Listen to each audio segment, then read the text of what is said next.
Für meine kleinen Videoprojekte, die Arbeit und fürs Gaming habe ich mir letzten Herbst diesen neuen gebrauchten PC gekauft. Ich wollte im Angesicht der überteuerten Preise für Grafikkarten wegen des weltweiten Chipmangels keinen neuen Rechner kaufen. In den Kleinanzeigen in Köln habe ich diesen Rechner gefunden. Für welches System ich entschieden habe, was ich gemacht habe, um vor dem Kauf sicher zu sein und ob ich nun zufrieden bin, erzähle ich in diesem Video.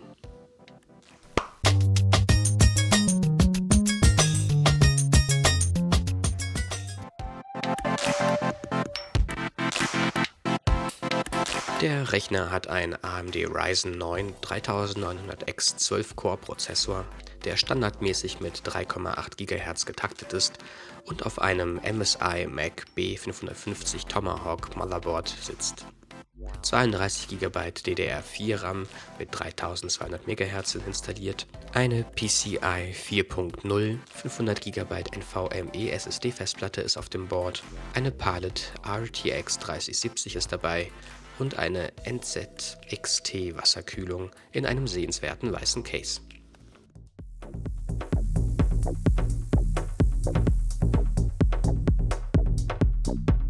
Bevor du einen gebrauchten PC kaufst, solltest du den Verkäufer bitten, einige Tests durchführen zu können.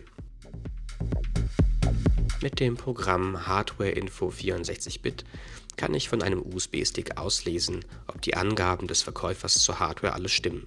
Bei Unstimmigkeiten mit der Anzeige sollte man skeptisch werden oder hat zumindest einen Ansatzpunkt für eine Preisverhandlung. Bei mir hat aber alles gestimmt. Mit der App Crystal Disk Info wiederum kann ich sehen, ob die Festplatte in einem guten Zustand ist und auch prüfen, wie viele Stunden sie schon im Einsatz war. 1000 Stunden pro Jahr bedeutet, dass der PC häufig genutzt worden ist. Solange die Festplatte keine Fehler anzeigt, ist das in Ordnung. Ich baue später noch weitere Festplatten ein, weil es noch Platz für weitere SSDs gibt.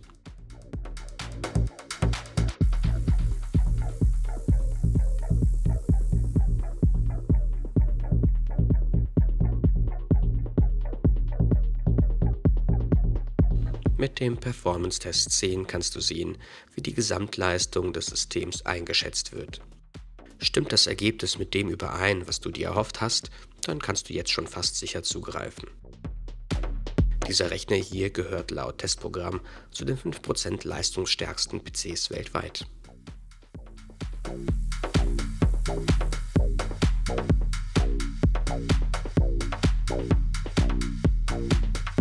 Zuletzt kann man noch das Programm Heavy Load laufen lassen. Hier wird der PC einem Stresstest unterzogen.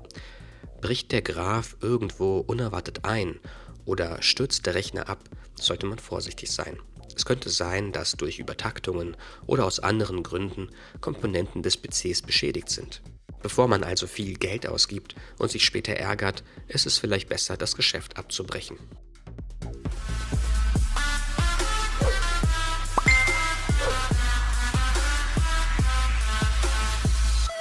Natürlich sollte der Verkäufer auch sonst seriös wirken. Ein guter Account und der eigene Eindruck beim Kauf helfen bei der Entscheidung. Man sollte sich auf jeden Fall eine Rechnung und die Telefonnummer oder Mailadresse mitgeben lassen. Ich musste nämlich zu Hause feststellen, dass mir der Aktivierungscode für Windows nicht mitgegeben wurde. Den konnte ich mir so nachträglich noch holen.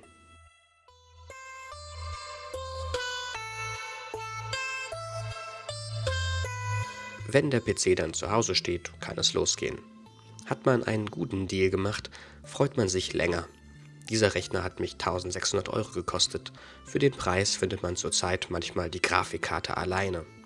Ich habe Spaß mit ihm und sogar die übertriebenen RGB-Lichter habe ich für mich so eingestellt, dass ich mir das Case gerne ansehe, ohne Sorge vor einem epileptischen Anfall.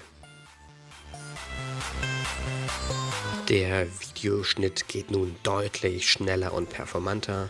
Das Rendern können sowohl der Prozessor als auch die Grafikkarte traumhaft schnell.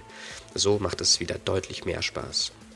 Außerdem kann ich jetzt endlich Tetris spielen und alles andere, worauf ich Lust habe.